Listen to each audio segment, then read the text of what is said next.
Que faut-il pour qu'un héros devienne un monstre? Et si ce monstre était nécessaire pour sauver le monde?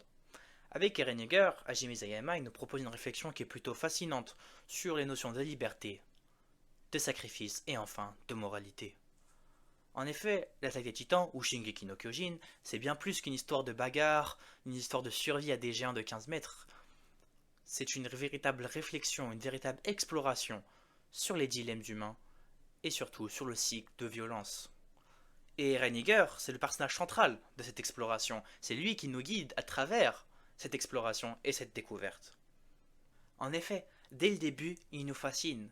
C'est au début un héros idéaliste qui va peu à peu se transformer en un symbole ambigu, oscillant entre libération et destruction.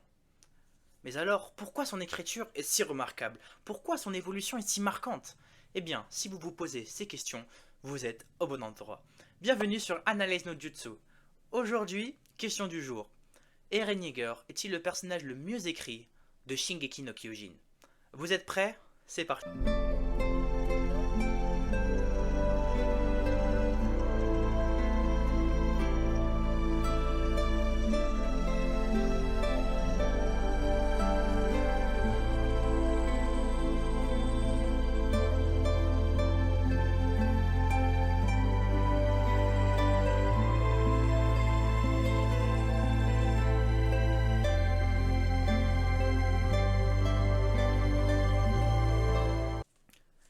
Tout commence derrière les murs, dans un monde cloisonné où les humains sont piégés comme du bétail.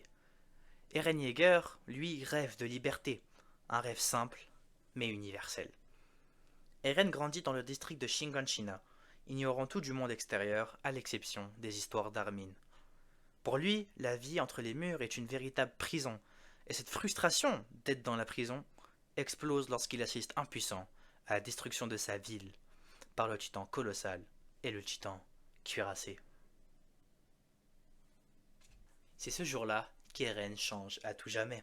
En effet, il se jure d'anéantir tous les titans. Sauf que ce ne sont pas eux ses ennemis. Son véritable ennemi à Eren, c'est la peur. La peur de quoi?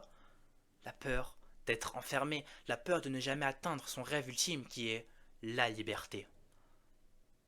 D'ailleurs, Eren, c'est un personnage très très particulier. Il fait partie tout d'abord de la case des héros shonen manga.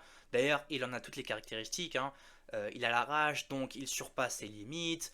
Il a une vision binaire du monde, les gentils à protéger, les méchants à tuer. Il a aussi un background archétype manga, donc je suis tout seul, mes parents sont morts, etc. Sauf ce qui le différencie d'un Luffy, d'un Naruto, d'un Goku, eh bien, c'est une chose très précise. Eren est totalement brisé. Et il est brisé le jour où le titan colossal et le titan cuirassé lui rappellent que lui et son espèce, les humains, sont qu'une espèce dominée. Et que pour eux, la liberté est impossible. Donc Eren est brisé, car on l'empêche d'être libre, car on l'interdit d'être libre. Et c'est pour ça que Eren est en colère tout au long du manga.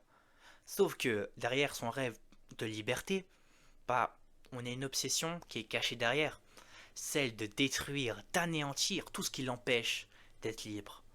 Donc au début de l'œuvre, c'est les titans, et à la fin, l'humanité, et même ses propres amis. Les murs ne protègent pas seulement les humains, ces murs sont le symbole d'une oppression historique.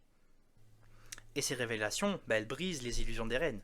Le monde n'est pas un champ de possibilités, mais un théâtre de conflits inévitables. エレン。何にも何にも変わってねえなお前は。 Et ça, qu'est-ce que ça veut dire? Ça veut dire que la liberté est totalement impossible pour Eren. Lui qui avait repris espoir lorsqu'il a appris qu'il pouvait se transformer en titan, lorsqu'il a appris qu'il avait une force incommensurable, il se retrouve bloqué comme au début. La guerre est inévitable entre les Eldiens et les Mars. Tu es un Eldien, tu ne peux pas être libre, tu es une sous-espèce, tu ne peux pas être libre. Et donc Eren repart au point de départ, il n'a pas évolué. Eren change encore. Sauf que cette fois-ci, il n'est plus un enfant sans défense, c'est un homme. Et au-dessus de ça, c'est le titan assaillant et surtout, il possède l'axe, le titan originel. Eren est une véritable machine de guerre. Cette fois-ci, il peut changer quelque chose. Il n'est pas du bétail. Et ça, il va le montrer avec ses actions. Eren, il va changer radicalement. Donc, il ne se bat plus pour la survie de l'humanité, il ne se bat même pas pour sa propre survie à lui, il se bat pour être libre. 戦え。何してるの？鏡に向かって話しかけてたの？ねえ、戦え、戦えって。Il veut anéantir toute institution, les marre, tout ce qui empêche la liberté. On a aussi un isolement émotionnel, puisque Eren ne partage plus rien avec Armin et Mikasa, il ne laisse transparaître aucune émotion. Tout ce qu'il laisse transparaître, c'est froideur et détermination. Eren devient le destructeur.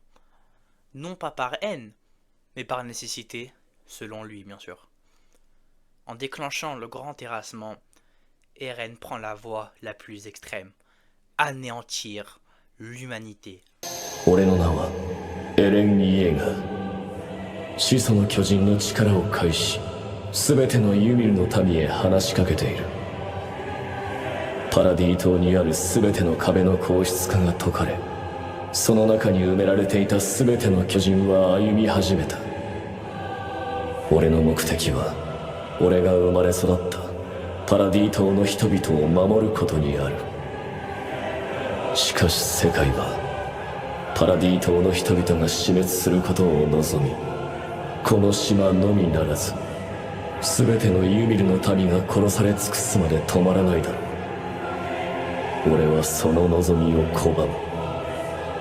壁の巨人はこの島の外にある全ての地表を踏み鳴らす。そこにある命をこの世から pour garantir la sécurité et la liberté de son peuple, l'île de Paradis. La perte de son humanité pour atteindre un niveau de liberté absolu.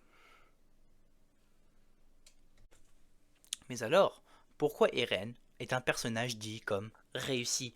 Pourquoi son écriture est remarquable? Pourquoi son écriture est si bien faite? Pourquoi son écriture est si profonde? Eh bien tout d'abord, son évolution est crédible, son évolution est réaliste. Nous, lecteurs, on y croit à son évolution.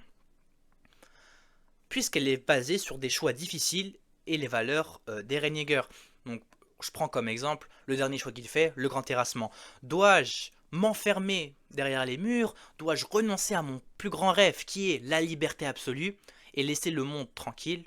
Ou dois-je anéantir toute institution, toute vie sur Terre, tout ce qui m'empêche d'être libre pour être libre? Le développement d'Eren aussi, il est réaliste puisqu'il est basé sur des événements très très précis tout au long de l'histoire. Je prends par exemple quand Eren est brisé au début de Shingeki no Kyojin, quand il renonce à sa liberté, quand sa mère se fait manger, la trahison de Reiner et Bertholdt, par exemple. Eren, c'est aussi une réflexion sur la liberté. En effet, pour moi, il est l'incarnation de la quête de la liberté de l'être humain. Donc, en gros, pour résumer, jusqu'où sommes-nous prêts à aller pour être libres? Eren est aussi un miroir pour le spectateur ou le lecteur. En effet, au début de l'œuvre, on l'aime bien, on l'apprécie, on le comprend. Puis, il y a une certaine rupture, on l'aime pas, il nous énerve, il nous dégoûte, il en va jusqu'à tabasser le GOAT Armin. Et puis, à la fin, on le comprend, enfin, plus ou moins, ça dépend des personnes. En fait, ici, Eren, il nous met face à nos propres valeurs. D'ailleurs, il y a une interview de Isayama qui est super intéressante, qui nous dit, lui, il va nous faire souffrir. Il veut nous faire souffrir, nous lecteurs.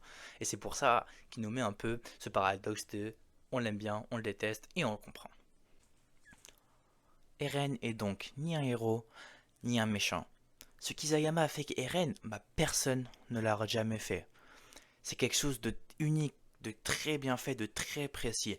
Eren est l'incarnation des dilemmes humains. Eren, c'est qu'un gros rêveur, piégé dans un monde cruel. Et c'est tout ça qui fait de lui l'un des meilleurs personnages de l'animation japonaise. この世で一番の自由を手に入れたもの。